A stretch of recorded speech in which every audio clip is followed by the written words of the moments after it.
In the early morning hours of December 30th, 2023, Montgomery County Fire and Rescue crews were dispatched to a residence in Brookeville for the report of a patient in cardiac arrest. Arriving MCFRS crews found the patient's parents in his bedroom performing chest compressions on the patient. The patient's parents stated that the patient had a significant medical history and had been complaining of not feeling well over the past few days. The patient alerted his parents that he was having muscle aches and that his mother noted that he was wheezing. The patient became unresponsive and the patient's parents called 911 for assistance. The 911 call was answered by the Public Safety Emergency Communications Center and the patient was determined at that point not to be breathing and did not have a pulse. Instructions were provided in a calm and reassuring manner to coach the parents through moving the patient to the floor and perform chest compressions on him.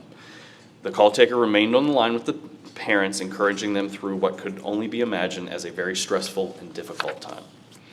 MCFRS crews arrived on scene, performed a quick assessment, and found the patient to be pulseless and apneic. High-performance CPR was taken over, and an oral pharyngeal was placed.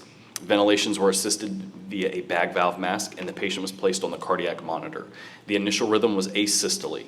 Crews worked together to obtain vascular access with an IO, and epinephrine was administered.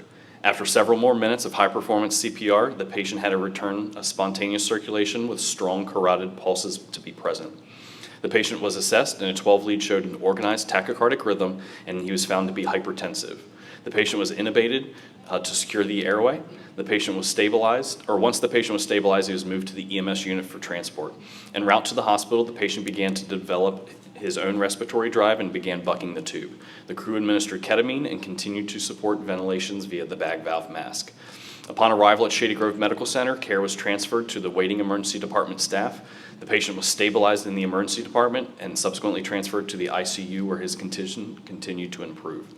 The chain of survival is an integral in increasing the patient's chances of survival in the event of a sudden out-of-hospital cardiac arrest. Thanks to the quick activation of 911, the excellent communication skills and directions given by the call taker, early bystander CPR, the knowledge, skills, and teamwork of the crews on scene, and the excellent care from Shady Grove Medical Center, the patient was discharged home neurologically intact on January 10th, 2024.